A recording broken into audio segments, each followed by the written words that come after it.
Македонија треба да го забрани отворањето на сите културни институции кои промовираат нацизам или фашизам. Историските личности по кои се именувани веќе отворените два бугарски клуба, Ванчо Михајлов во Битола и Цар Борис III во Охрид, биле поддржувачи на нацистичка Германија, стои во реакцијата од центарот Симон Визентал во Ерусалим.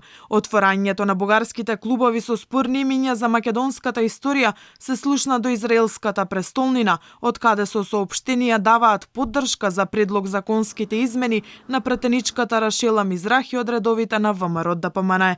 Според директорот за источноевропски прашања на центарот, доктор Ефраим Зуров, иако бугарското еврејство било спасено од депортација во нацистичките логори на смртта, бугарите кои анектирале Македонија депортирале повеќе од 7.000 евреи. Практично целата еврејска заедница од Македонија беше однесена во Требленка, каде што беше убиен секој депортиран евреин, вклучително и повеќе од 2000 деца. Сегашната бугарска влада, како и многу други поранешни комунистички режими во Источна Европа, го преработи наративот на Холокаустот, за да го избрише своето активно учество на Холокаустот во злосторство и ги изгради овие два така наречени културни центри за препишување на историјата и да ги избрише нивните злосторства.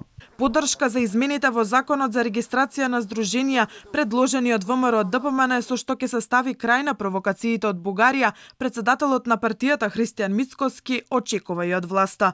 Веќе 3 месеци ја лажат македонската јавност дека они ќе предложат закон. Видовме дека не предложуваат, а клубови на соседни држави кои што носат имиња на докажани фашисти се отвараат низ Македонија.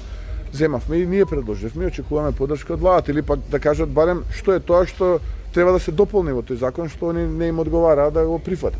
Пратеничката група на ВМРО ДПМН на 7 октомври поднесе закон за измена и дополнување на Законот за здруженија и фондации, со што ќе се спречи едно формирање, но и реакција на веќе постоечките регистрирани здруженија во земјава.